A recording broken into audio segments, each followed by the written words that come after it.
Hey guys, I am Ibigandscary. I'm bringing you another StarCraft 2 replay, this time featuring in our top left-hand side, Logic, our Periwinkle Terran, and his opponent in the bottom right is going to be JDSoap.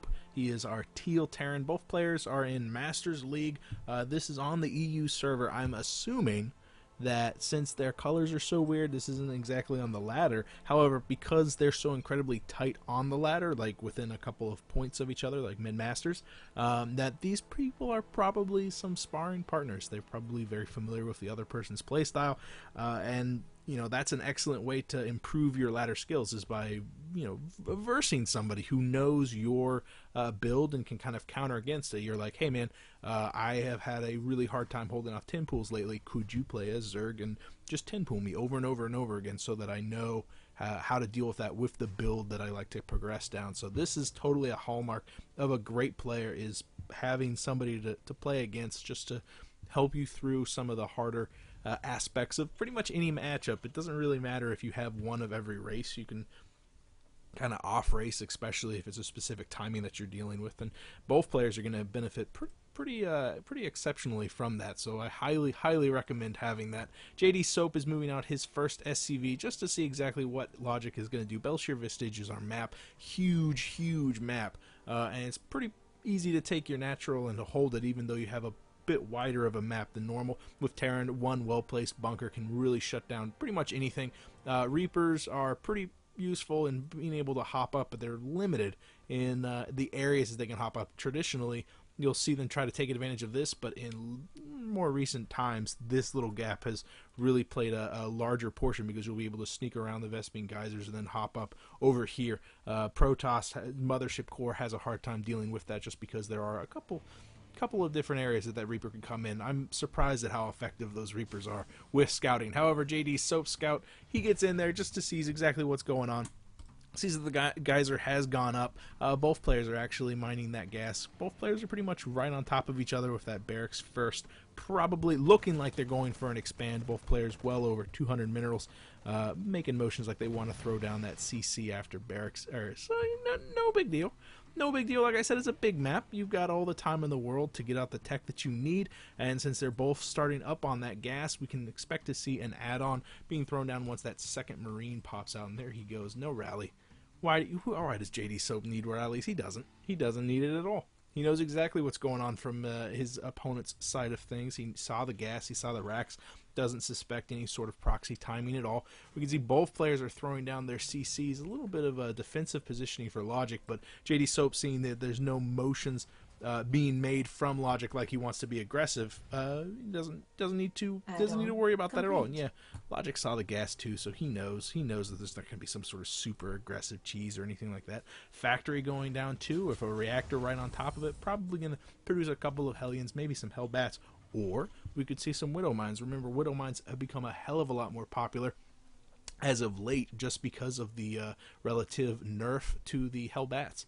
Not as popular as they used to be, and because of that, we can have those Widow Mines coming in and really just decimating pretty much any bio ball that could be coming out from the opponent's team.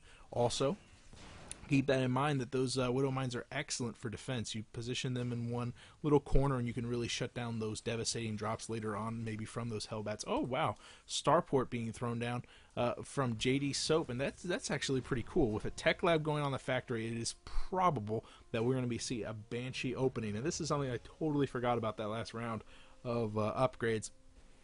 I went out there making those Banshees a little bit more valuable, a little bit more actually cheaper.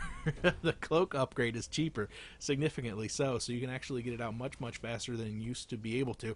Meanwhile, Logic is progressing down the same 1-1-1 pathway. However, he is not electing to throw down an add-on on that factory, which probably means we're going to see a little bit more of a traditional opening. While the Banshee Harass from JDSoap will be able to do quite a lot of damage, we can see the Logic is moving down that more traditional, slower push. He's probably going to be doing a drop with one or two Widow Mines once that first medevac comes out, and then accompany those Widow Mines with just a handful of Marines, just to see what sort of damage you can do back at home. On the other side of things, JDSoap is really dedicating a lot of resources. Clutch scan from Logic going down just to see that Starport is indeed working on something. The second you see that tech lab moving, you know that you're going to be dealing with Banshees, and really I would expect to see missile turrets being thrown down. The engineering bay is more than halfway done, so yeah, we will probably see some form of static detection. It's totally worth just throwing down 1 or 2 missile turrets so you can actually kill that without wasting a scan. Yeah, he's got 2 orbitals up, but he really doesn't want to sit on all that energy. He'll probably keep at least 1 round of energy, 50 energy, saved up, just so he can actually deal with this Banshee if it does come in at an awkward angle. I don't know. It was a great scan from Logic. There goes that first Banshee. We can see that the cloaking field is just seconds away from finishing. Seconds away. In fact, it's so fast now. You can get that cloaking field so fast that first Banshee is not going to be arriving in time to do damage right whenever that cloaking field is done. That's actually that's pretty ridiculous how fast that is. A single Widow Mine in a single medevac. Usually we see 2 Widow Mines in that, but I guess he's electing to pour more resources into the Marines so he can actually deal with this harassment. There goes a missile turret up in the natural. Oh, just barely within range of the siege tank. Bad. That's really bad for Logic. However, he manages to actually burrow down his Widow Mine and gets off a single kill. Really wants to bait that Banshee into the missile turret range, and that's exactly what it is. Even though the missile turret wasn't firing, it did have the detection. You know, remember, they can see farther than they can actually shoot. Yeah, range of 7. I think that they can see at 10. So that Banshee was definitely within range of the static detection, and that is a major blow against JDSoap. Logic's going to be sitting pretty, just a little bit more resources lost for JDSoap, but more important to that is he's got a lot of wasted tech. You know, he blew extra time on that tech lab. He could have been getting up infrastructure back at home. 39 over 35 harvesters, not the biggest gap in the world, especially considering mule count, but you know, JDSoap has an advantage on that. That's pretty neat. Another Banshee, another cloaked Banshee coming in, but there's no detection just yet, just barely with outside of range. Probably going to be seeing a scan. There it goes. The Viking and the Marines having no issues picking that off at all. But there's no gap, no shutdown for this gap in the front. There's no bunker being thrown down. We saw that there's a siege tank in a bunker for JDSoap. So this is a little bit vulnerable to a ground push, and that's exactly what we see forming back at home. We've got those siege tanks out. We've got a lot of Marines out, +1 and Stim on the way. So those Marines are going to be very, very frightening in a very short amount of time.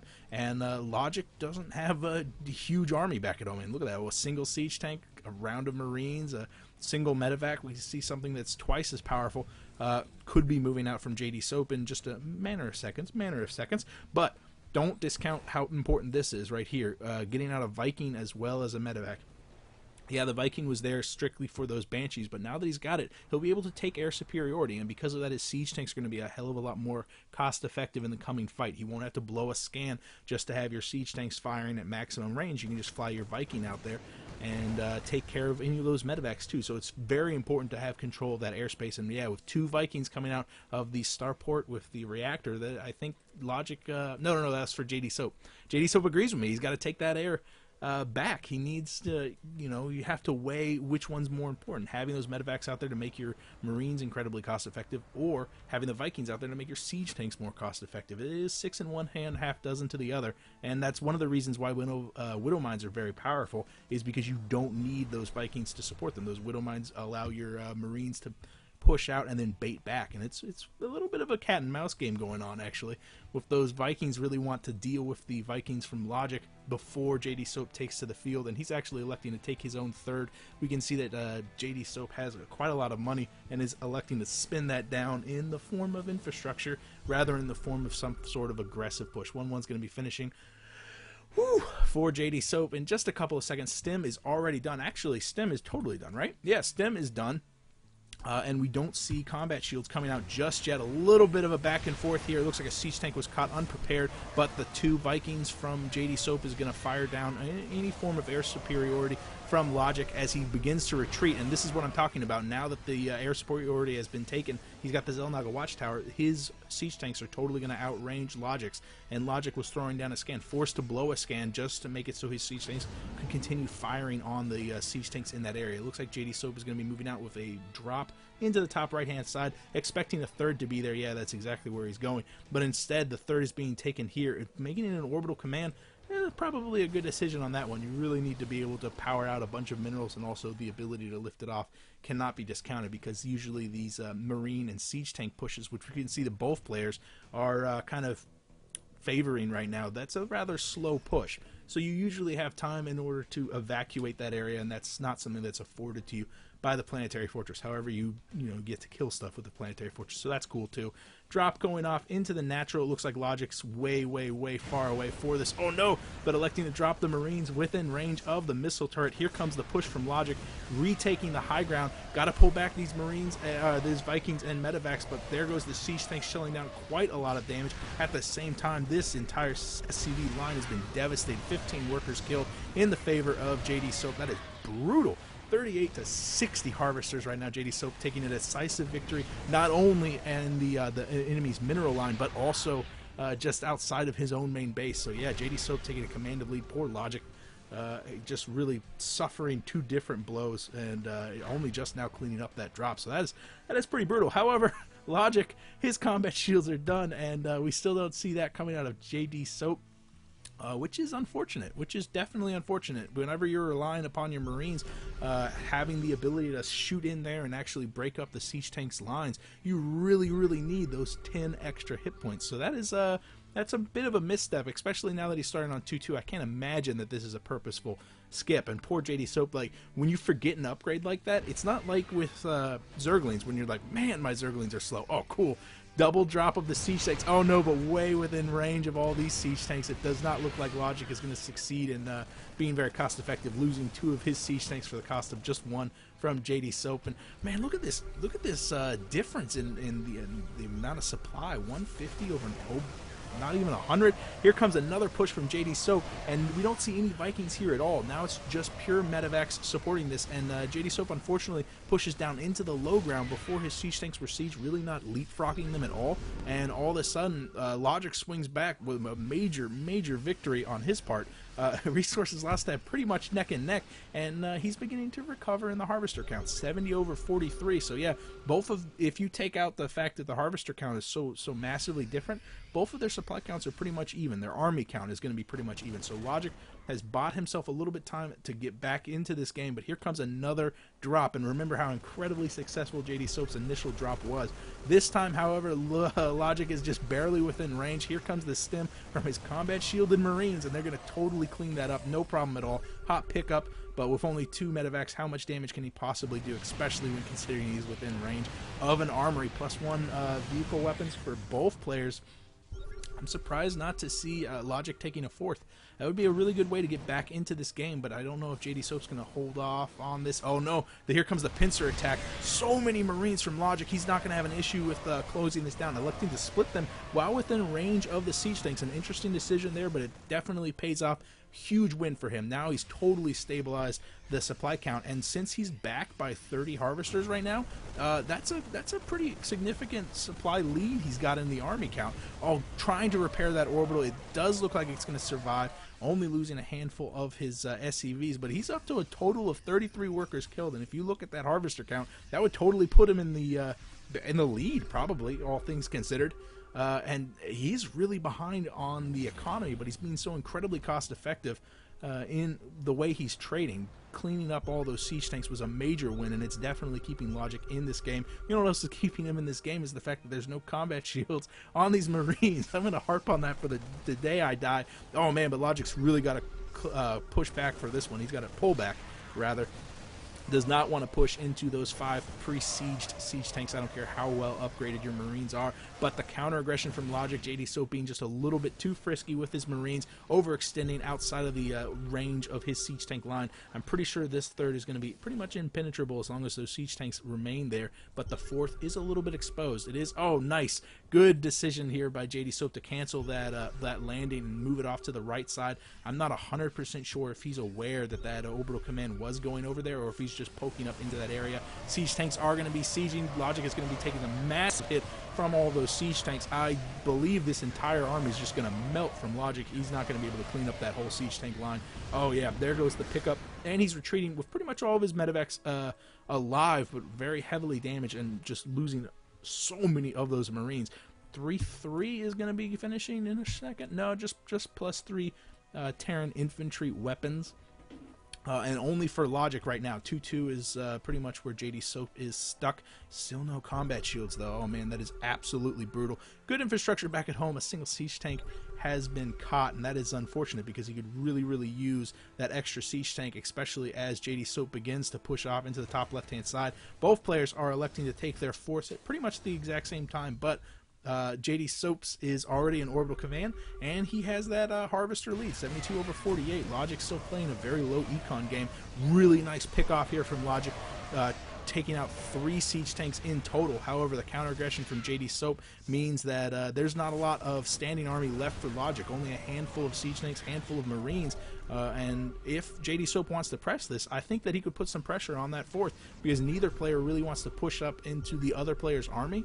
But all JDSoap has to do is readjust over to the left side, and he's going to be able to shell down a hell of a lot of damage on that already weakened orbital command. I don't see how Logic can hold this orbital. I think he should just lift off. And oh, nice! A very clever play here to drop down his Marines on top of those siege tanks, but with the Marines already positioned there from JDSoap, he's going to be able to clean those up from the initial drop. However, the secondary attack from Logic, as those siege tanks were distracted, as these siege tanks are not sieged, he's going to be able to push forward and push back JDSoap just barely out of range from that orbital command, buying Logic enough time to get up his Marine force back at home, to get his siege tanks into position. So now JDSoap, the window has closed. He's not going to be able to push up into that orbital, into that third, before JDSoap is before Logic is already positioned there. So it's going to make that a lot more devastating for him to actually try to establish that beachhead, is what I'm trying to say. 3-3 is going to be finishing just a couple of seconds behind Logic's 3 weapons, but remember, he does not have that armor just yet. 13 Marines being produced at one time. My goodness, those Marines beginning to push in once again. Siege tank sieging from JDSoap. Immediately the orbital command just melts away. Oh my goodness, so crazy. However, Logic is going to clean up this entire force from JDSoap. So overall, I would say that JDSoap did more damage to the already stunted economy of Logic, but Logic's going to be able to push off once again and hopefully keep JDSoap on the back foot, eventually making his way into one of his expansions, maybe. I'm not sure, but remember, the 3-3 is going to be kicking off just a couple of seconds for JDSoap. He's really missing that combat shield still, unless he's gotten it yet. Nope, still hasn't gotten it. Oh, and Logic has to pull back as that 3-3 finishes. His +2 Terran weapons are beginning to go, but we can just see how paltry his ground force is when compared to JDSoap's infrastructure. I mean, he's got so many Marines, so many siege tanks are being produced at one time. He's doubling up on the siege tanks. There goes 2, another 2 coming out. And even though Logic has been winning fight after fight, he's so low econ because of the back foot that he was placed on early on. He's being forced to kind of relegate himself just to harassment, just to using the medevacs to drop off as JDSoap begins to spread across the map. He's more and more exposed to these sorts of drop plays. Not electing to siege the siege tank might be a great decision, as he's going to have to do a very fast pickup as soon as JDSoap's main army does get into position. However, at the same time, Logic's main army is sweeping down to the bottom left-hand side. The stutter set micro from Logic electing not to siege his siege tanks, as he knows that it's only going to be a secondary force to defend this third. And the third that I called impenetrable just a couple of minutes ago is now going to fall in just a hail of bullets, and the siege tanks have been sieged, making it so that JDSoap will not be able to reinforce that area. And electing to actually take an eye for an eye is going to be pushing off into the top right-hand side with his force. At the same time, Logic is just wreaking havoc on the infrastructure back at home. I wonder if his bunker was full the entire game, or if this is just JDSoap using what infrastructure he's got there. Oh my goodness, JDSoap pushing up into the natural. Oh my goodness, so many, just instantly equalizing that worker's kill tab. Oh, brutal. Holy crap, all the damage that Logic has done has been negated 100%. JDSoap is now going to be pushing off into the main infrastructure of Logic, and that is not where Logic ended up. I mean, Logic was just knocking at the Natural's door. He didn't actually get in there and start doing damage to the infrastructure, taking out unit-producing structures. That is brutal. JDSoap has established a chokehold for his siege tanks up there. He's got the high ground.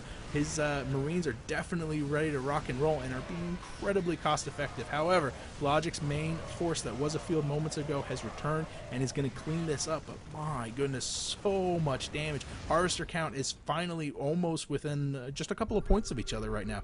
Only 7 SCVs off from the other one. So, yeah, I mean, both players are pretty much on one mining base. The Natural is totally mined out.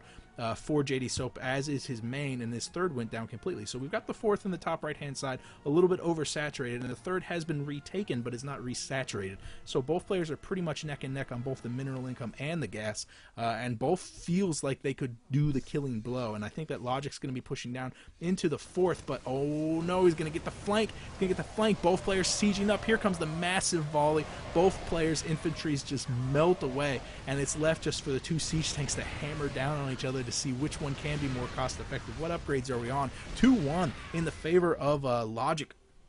So, man, even though he had the upgrade advantage, it looks like the siege tanks just got one lucky volley off, and maybe some clever micro from the medevacs, making it so that those siege tanks were kind of cleaned up. Again, the economy has totally stabilized, 42 over 46. Ooh, heavy mineral income discrepancy, though, just because I guess this base is totally saturated and this one is becoming saturated. So many orbital commands have remained alive. Oh, yeah, he lifted off his main to take it up to the fourth. That's exactly what it is. I could have sworn this orbital command had died. But regardless, it looks like Logic is going to be having to defend his third in just a couple of seconds, and there's really nothing he can do to hold back this push. Not a lot of Marines, not a lot of Marauders supporting these siege tanks, but you really don't need to whenever you're only against SCVs. Yeah, them absolutely melting away. That number doesn't even mean anything. 72 workers killed is just so incredibly high. I can't even make sense of that number. It looks like the factory is going to force a cancel, and the orbital command is forced to lift off. It looks like Logic is beginning to form some sort of coalition to actually defend his home, but losing that money-making place, his third, which was one of the only mining bases he's got left. I guess he's fully saturated the fourth now, so that's nice. But he really just can't afford to finance this war that he's fighting against JDSoap. And Soap is, man, he is tenacious. Even though he's so far, he doesn't have the combat shields. He's being so clever against Logic. He's exchanging very, very well, both baiting his enemy back into the siege tank line. And Logic doesn't have a siege tanks at all. He's got one siege tank, a second one coming in, but that guy's already at half health. This is absolutely brutal. Logic, however, oh no, Logic, the counter aggression from Soap down onto the only mining base that he had. It looks like the SCVs are just saying, screw it, we're converting. They're going to go over to Soap's main force and just hang out there. And I want to see one player or the other to dart in here. Look at that, 60 to 128. It looks like Soap has this one in the bag. And it blows my mind because he doesn't have combat shield. His Marines are so weak compared to Logic's, but Logic has just been, he got placed on the back foot with early aggression. Even though Soap's Banshee harass failed, Soap has been just brutal in strike after strike. I think that Logic has been playing this technically better. Like, he had the he's been using the drops, he's been using his infrastructure one way or another, but man, Soap is just doing so much damage in the straight up fight, and I have absolutely no idea how he's constantly coming out ahead. It's brutal. Nice concave here for Soap. However, the siege tanks on the back are shelling out quite a lot of damage. I'm unsure of who's going to come out ahead. It looks like Logic is being forced to pick up as JDSoap comes in from the north side with his secondary force. My goodness. Oh my goodness. 24 supply to 114. It looks like Logic is going to have to tap out with pretty much nothing left to his name. Only a handful of units, really. 3 SCVs total. And with JDSoap knocking on the front door with 2 fully operational bases and only the fourth with 2 mules to speak of. It looks like it's just going to be a matter of time before Soap takes this, but holy crap, what a great game. I could have sworn that Soap was going to lose because he doesn't have the combat shields, but that goes to show you that you miss one upgrade. It's not the end of the world. It's the little things that matter. And Soap was just so incredibly good at popping around 2 different locations. He was doing a massive ground push over on the fourth. At the same time, a small little strike force will take out the third. And I was having a hell of a time trying to keep up with all of it. I can only imagine how hard and stressful it was for Logic. We're going to see an impending push in just a couple of seconds. Okay, good. We don't even need to. Logic realizes that he is bested, and with only 2 siege tanks, not a lot he can do against all this. Really, Soap had him in a stranglehold. What a game! Wow, that was cool. Yeah, I mean, like, what is there left to say? It was a great game by both players. Soap missed an upgrade, and he just decimated Logic in so many different ways. I really feel like these guys know each other's playstyle because they played very well against each other. And, you know, they could be those practice partners that I was talking about early. But regardless, is a hell of a game. And if you want to get this good, that's how you get this good, is by having a practice partner, having somebody you just continually throw your builds against. And eventually he starts to counter them, and you learn how to macro and micro and just be comfortable with your builds. It is awesome. You guys are awesome. Thank you for watching my replay. If you have a game you want me to cast, you could PM me here or on Reddit. One way or another, I will see you guys later. I am Big and Scary. Bye.